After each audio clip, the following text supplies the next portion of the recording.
우리가 예수를 믿는 것은 그저 교회 다니는 것이 아니라 예수 보혈로 존재가 새로워지는 것입니다. 존재가 새로워지면 어떤 일이 벌어지나요? 열매가 달라집니다.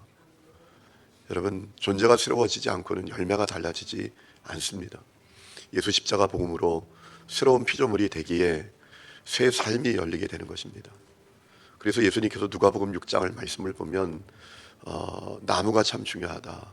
나무로 그 열매를 안다라고 하셨습니다. 우리가 이제 예수 때문에 좋은 나무 되었음에 좋은 열매 맺어야 된다라고 말씀하신 것이지요. 오늘 여러분은 좋은 열매를 맺으며 살고 계십니까? 예수 믿는데 좋은 열매가 없다. 그냥 교회 다니는 것입니다. 산에 가서 비는 것, 절에 가서 비는 것하고 아무것도 다를 것이 없는 그런 종교를 가진 것입니다. 여러분, 기독교는 종교가 아니라 생명입니다. 왜냐하면 사람의 존재를 바꾸어내기 때문입니다. 여러분, 이것이 우리의 중요한 사역의 목표가 되어야 합니다.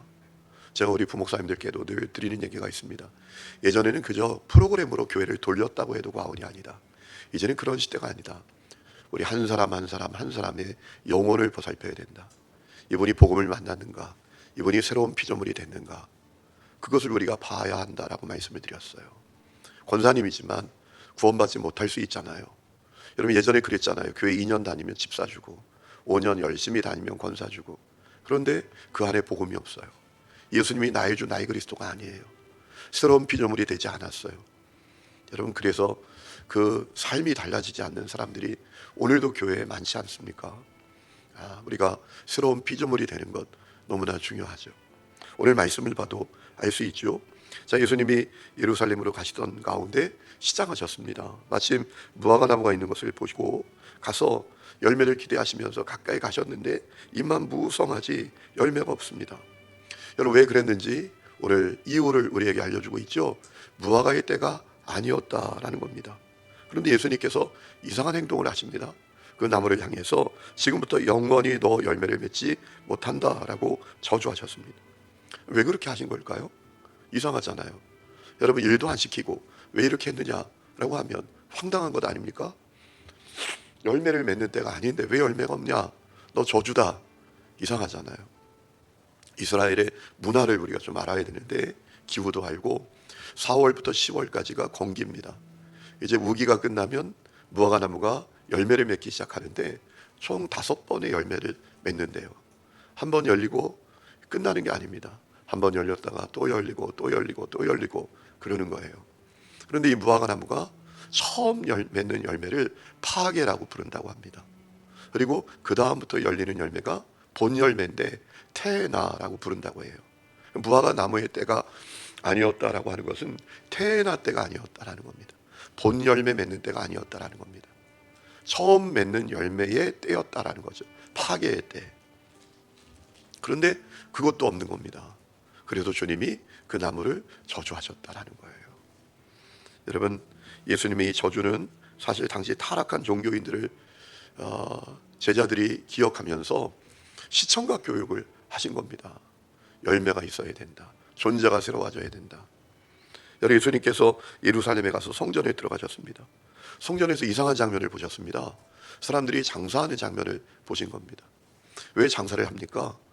여러분, 절기를 지키고 와서 예배 드려야 되는데 제물을 드립니다. 또 헌금을 드립니다. 그런데 이 제물을 드릴 때 아주 중요한 조건이 있습니다. 흠이 없어야 합니다. 그럼 흠이 없는 제물은 누가 판결하나? 제사장이 판결합니다. 합격 그러면 드리는 거고, 불합격하면 못 드리는 겁니다. 또 헌금을 드릴 때에도 당시에 통용하는 화폐로 드리지 못하고 성전에서 통용되는 화폐로 바꿔서 드려야 합니다. 이 일을 누가 하는가? 그 배후에 타락한 종교인들이 있었습니다. 그 당시에 상업인들과 결탁해서 이익을 취하도록 그 일을 벌이는 거예요. 끌고 오면 다 부정하다 판결을 합니다. 그러니 어떻게 합니까? 성전에서 파는 제물을 사서 하나님께 예배를 드려야 돼요. 그래도 이익을 취하는 아주 타락한 제사장들, 종교인들이 있었던 것입니다. 주님이 얼마나 화가 나는지 산과 의자를 다 둘러엎으셨다라고 했습니다. 여러분, 이 당시에 이 장사하는 장소가 성전뜰이었습니다. 성전뜰은 어떤 곳입니까? 이방인들이 하나님을 예배하는 곳이었습니다. 그러니 이방인들이 예배를 못 드리는 겁니다. 여러분 무슨 얘기입니까? 이 종교인들은 예배의 능력과 영광과 또 하나님의 임재를 경험해 본 일이 없습니다. 예배가 얼마나 중요한지 알면 예배 귀하게 여기잖아요. 제가 우리 교회 주방에 갔더니 이 칠판에 이렇게 써 있더라고요. 꼭 기도하고 시작하십시오. 기도하고 주방 일을 시작하십시오. 여러분 기도의 중요성을 누군가 아는구나 라는 마음을 제가 가졌어요. 예배의 중요성을 알고 예배의 영광도 경험하고 하나님의 놀라운 임재도 경험해 봐야 야, 저 이방인들 예배해야 되잖아. 저들도 하나님을 예배하고 하나님 만나야 되잖아. 이 마음이 있지 않겠습니까? 그런데 이 타락한 종교인들은 예배의 영광과 임재의 능력을 경험해 본 적이 없습니다. 하나님이 살아계신지도 그들은 잘 모를 거예요 아마. 그저 그 종교 행위가 자기들의 그 목적을 달성하는 것밖에 없습니다. 주님이 내 집은 만민이 기도하는 집인데 너희들이 강도의 소원을 만들었다 라고 하시면서 상도 의자도 다 둘러 엎었다라는 말씀이에요. 그런데 여러분 그들이 얼마나 희망 없는 사람들이었는지요. 예수님이 그 정도 하시면 찔릴이라도 하실 텐데 오늘 말씀을 보니까 돌이킬 마음은 갖지 않고 예수님을 죽일 방도만 찾았다라고 했습니다. 이 말씀이 참 두려운 말씀이에요. 왜냐하면 우리가 믿는 신앙은 우리의 존재를 바꿔낸다라는 사실을 질문하기 때문입니다. 여러분 십자가 복음을 만나셨습니까? 여러분의 복음이 되셨습니까? 그러면 여러분의 존재가 변화되고 있습니까? 어떻게 우리가 존재가 변화된 삶을 살 수 있을까요? 오늘 말씀을 통해서 한 가지 답을 얻는데 믿음을 분명히 가져야 합니다.